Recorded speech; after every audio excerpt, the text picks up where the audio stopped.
Писанка се изгуби 2-3 дни и тък му се питах къде е. Ето, виждаме пред този кашон, а вътре 3 котенца. Писанка е дала светлина на 3 котенца и се грижи за тях всеотдайно. Писанка е котката на квартала. Спечели сърцата на всички ни и всички наоколо се грижим за нея. За първи път Писанка избра това място за своите малки. Веднага реших да сменя къщичката с нова, чистичка и да постеля чиста пеленка, за да могат котенцата да растат здравички.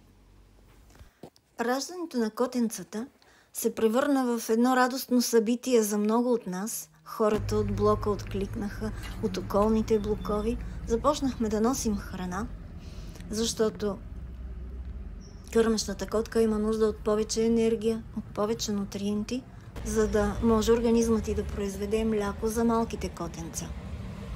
Дори и така, нещо не е достигнало. Едно от котенцата не успя да преживее и Писанка остана с 2 котенца. Манички, но вече започват да се изправят на крачетата. Все още нямат 1 месец, но започват да пристъпват и да се показват навън. И се сещаме, че става опасно за тях и как да ги предпазим, как да ги опазим от неприятни инциденти. Котенцата навлизат в 4-та си седмица. С излизането си навън откриват не само един нов свят, но също така, че съществува и друга храна, различна от майчиното мляко. Похапват си пауч за котки.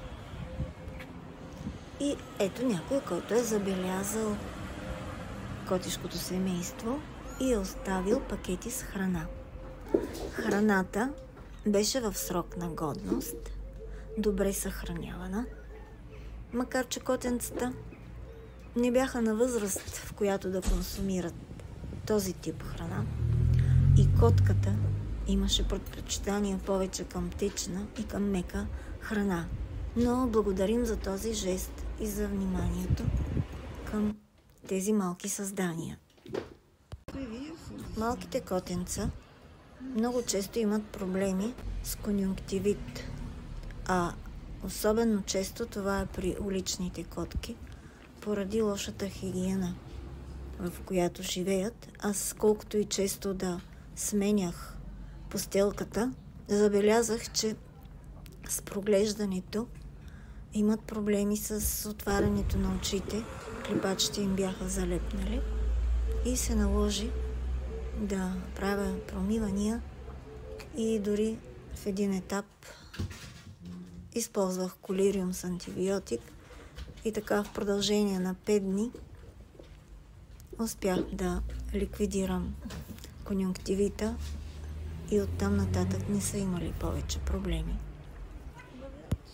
И тези малки игриви котенца се превърнаха в атракция за минувачите. Възрастни, деца ги забелязваха, спираха при тях, радваха им се. Ето, котенцата хапват пастетче. И Писанката пива млекце. Ето така живеят уличните котки.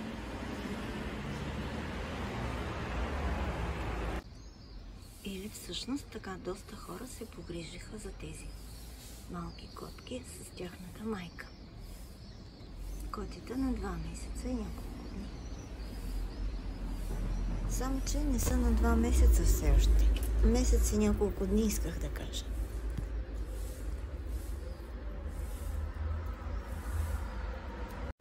Нашите усилия бяха насочени към отглеждане на улични котки, както в домашни условия. Не може да е същото, но по отношение на храненето бяха редовно хранени с подходящи храни и така достигнаха една телесна маса, която позволяваше да им бъде дадена и противопаразитна таблетка. 2 пъти през 10 дни направих обезпаразитяване на котенцата и на майката. Аз използвах албендазол стрит в храната, тъй като той няма някакъв вкус осезаем и животните го поглъщат без да усетят, че има нещо. И без да се налага да бъдат хващани и принудително да им се даде таблетка в устата. Получи се добре. Но идеята на някой да изхвърли 4 малки котенца, новородени, на 2-3 седмици в кашона на нашето котешко семейство никак не беше добра. А как се погрижихме за тези котенца и какво се случи с тях, това ще разкажа в друго видео.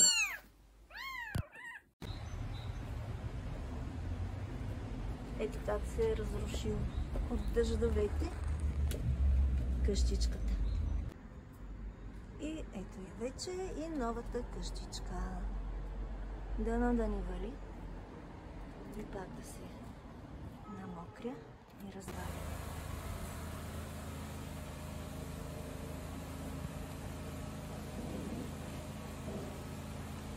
Сутрешната закуска. Пастетче за котите. Микци за майката. И тая малка бубавка